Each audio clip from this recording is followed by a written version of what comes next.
गोरा बदनवा के सैया राउर ले न कुछ मजा हो, ऐसे न जाई छोड़ी के हमके तड़पेला हमर माना हो। ए राजा ई जवनिया के लेला मजा सुनाए राजा।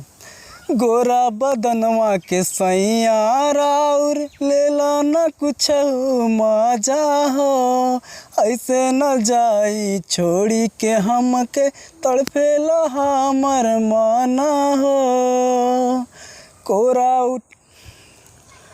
कोरा सुताइला ए सैया हमके आपन बनाइला ए सैया, हम तो अड़ी गईली जब पलंग पे संगे सुताइला ए सैया, हम तो अड़ी गईली जब पलंग पे संगे सुताइला ए सैया।